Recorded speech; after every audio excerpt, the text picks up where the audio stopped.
Ohayo minasan, ketemu lagi dengan Iris di channel Animania. So, kali ini ketemu lagi nih sama konten breakdown anime One Piece episode terbaru guys. Dimana di episode terbaru kali ini cukup banyak momen penting sih yang terjadi nih.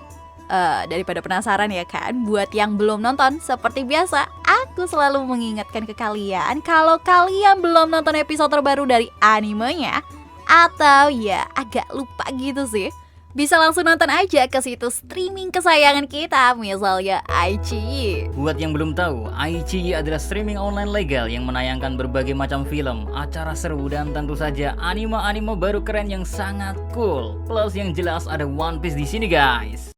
So, tanpa banyak basa-basi lagi deh, udah kita langsung react aja nih One Piece episode 992-nya. So, let's go! One Piece episode 992 diambil dari adaptasi manga chapter 984 nih guys, yang masih tersisa sekitar 2/3 bagian manganya lah. Meski cuma diadaptasi dari setengah chapter doang sih, tapi entah kenapa di episode kali ini menurut aku pribadi ya, lebih enak aja gitu ditonton. Sebelumnya karena belum dibahas juga, manga chapter 984 ini diisi sama cover story yang masih nyeritain bajak laut Fire Tank guys. Di cover story tersebut, akhirnya kan Pon yang sebelumnya ingin bertemu dengan anaknya, yaitu Charlotte Chiffon dan Lola, kali ini memiliki kesempatan untuk bertemu dengan mereka berdua. Pon terlihat menangis haru, sedangkan Chiffon dan Lola sangat terkejut mendengar pengakuan Pon yang mengaku sebagai ayahnya. Oke, kita lanjut fokus lagi nih ke versi animenya, dimana sejak awal animenya aja dimulai perbedaan yang udah langsung kelihatan gitu. Momen tambahan antara Luffy dan Yamato yang masih tetap berdebat, terus karena Yamato ngajak Luffy untuk berbicara empat mata dan mendapatkan tambahan percakapan di versi animenya agak cukup panjang juga sih. Nah, di momen tersebut keduanya bernegosiasi guys tentang seberapa lama waktu yang dibutuhkan oleh Yamato untuk berbicara dengan Luffy. Setelah keduanya akhirnya sepakat dengan waktu yang dibutuhkan, momen tersebut pun berpindah, memperlihatkan pasukan Kaido yang sebelumnya mengejar Yamato atas perintah Pequod terlihat kebingungan karena harus kehilangan jejak dari Yamato dan Luffy. Momen tersebut gak terlalu jauh berbeda lah ya dengan versi manganya, dimana gak lama setelah kehilangan jejak Yamato, Pequod pun datang dan menanyakan tentang keberadaan dari anak Kaido tersebut. Cuma di versi animenya sedikit ditambahkan sih alasan dari Pequod yang ternyata pengen banget nemuin Yamato, yaitu karena kakaknya Ulti bakal marah besar. Nah, tambahan momen itu jadi ngejelasin ke kita kenapa si Pequod pergi ngejar Yamato seorang diri dan meninggalkan kakaknya di belakang. Terus lanjut lagi masih sama versi manganya, momen pun pindah ke lantai pertunjukan. Melanjutkan momen sebelumnya di mana Orochi sedang berpidato dan menjelaskan siapa anak yang akan dieksekusi tersebut. Di versi animenya, momen tersebut kayak berasa lebih enak ditonton sih, dengan tambahan beberapa momen flashback yang sangat pas ya kan dengan pidato yang lagi diucapin sama Orochi. Mulai dari Orochi yang berbicara tentang kematian Oden, terus kita diperlihatkan cuplikan flashbacknya juga. Sampai ada momen respon dari para samurai, terus Jinbe dan Robin, yang sebenarnya tampak terkejut ketika mendengar perkataan Orochi yang bilang kalau Momonosuke ini pergi ke masa depan. Ya, meski beberapa prajurit Kaido itu nggak menganggap serius perkataan dari Orochi sih. Karena beberapa dari mereka itu percaya kalau bocah seperti Momo ada banyak sekali di negeri Wano Kuni. Makanya bisa aja keduanya ya hanya kebetulan mirip. Selain alasan itu juga beberapa prajurit Kaido ini percaya kalau klan Kozuki itu emang udah nggak ada sejak lama. Makanya apa yang dikatakan oleh Orochi ini ya cuma ketakutan nggak berdasar gitu. Namun karena suasana sedang dalam pesta dan Orochi kebetulan aliansi dari kapten nih, jadinya mereka tetap aja bersorak waktu ngedengar Orochi ngomong ya kan. Dan menariknya di versi animenya guys, momen Robin yang berpura-pura membaur dengan pasukan Kaido yang lain juga jadi salah satu momen yang cukup menghibur sih. Gini, soalnya jarang-jarang banget ya kan, atau bahkan ya mungkin gak pernah lah kita ngelihat Robin Onesan ini berperilaku seperti itu gitu, mengubah sedikit suaranya. Oh my god, pertama kali denger itu lucu banget. Tapi ya demi menyukseskan misi penyamarannya guys, Robin, Jinbe, dan para samurai lainnya terpaksa ikut tertawa meski dalam hati kecil mereka semuanya sedang kebingungan dan ingin menolong Momo secepatnya.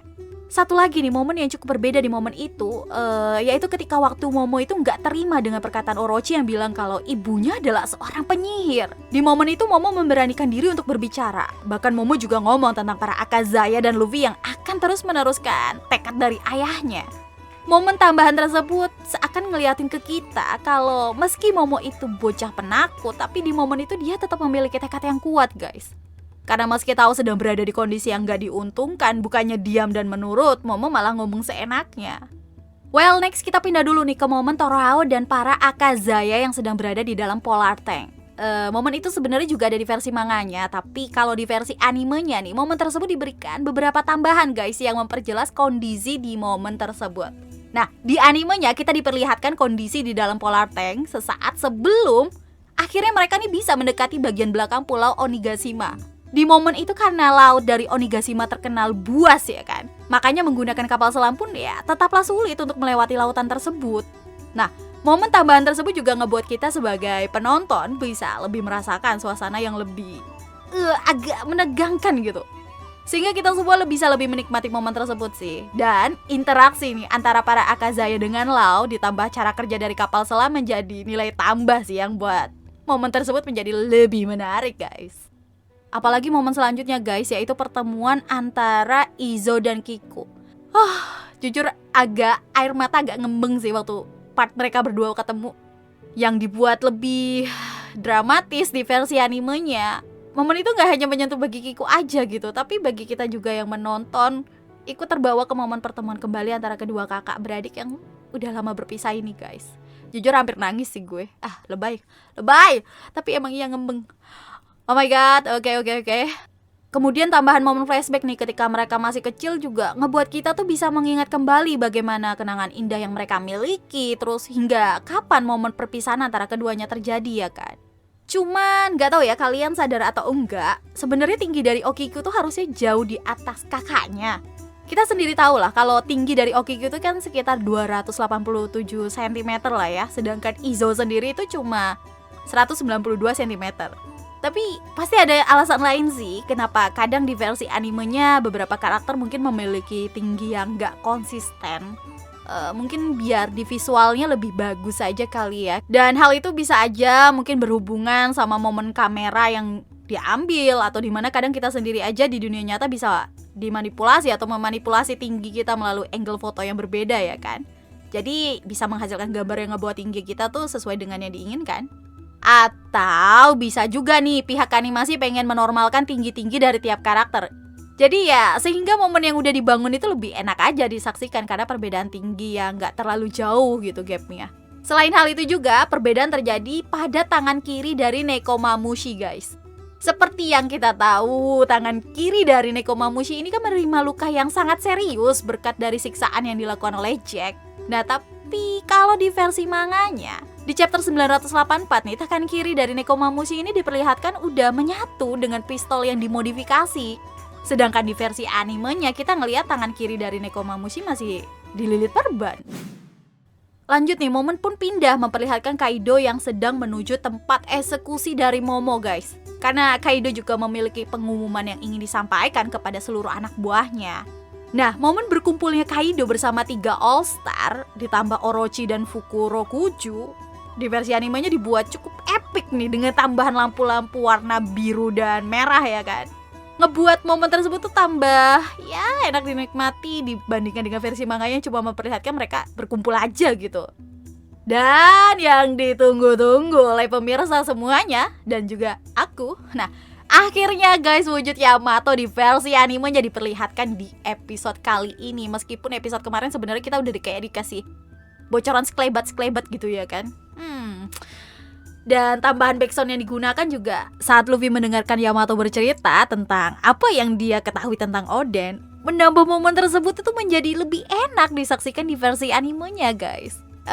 Aku yakin sih tim pendukung Yamato jadi the next crew SHP nih pasti pada seneng banget waktu nonton episode 992. Iya kan? Aku. So overall buat aku pribadi sih episode 992 ya punya alur cerita tuh yang pas, gak kayak episode-episode sebelumnya guys, dimana tuh kayak kerasa banget lah alurnya tuh cenderung agak lambat. Ya meski masih ada beberapa momen flashback yang digunain sih, cuma flashbacknya juga jauh ke episode-episode sebelumnya, gak kayak episode kemarin-kemarin ya kan, yang mana baru aja 1 episode ditayangin udah ada di episode selanjutnya dijadiin flashback. Ya well, Jadi buat kalian yang udah lama nggak nonton animenya sih, episode 992 ini bisa dicoba lagi buat kayak mulai nonton lagi nih. Soalnya di episode kali ini momen-momen yang ditampilin cukup padet dan informasi yang diberikan juga cukup banyak guys. Kalian nggak boleh lewatin start from 992, oke. Oke, gitu aja breakdown One Piece episode 992-nya guys. So see you again next time. Adios, Ikan Rebelo, stay safe everyone. Salam Animania.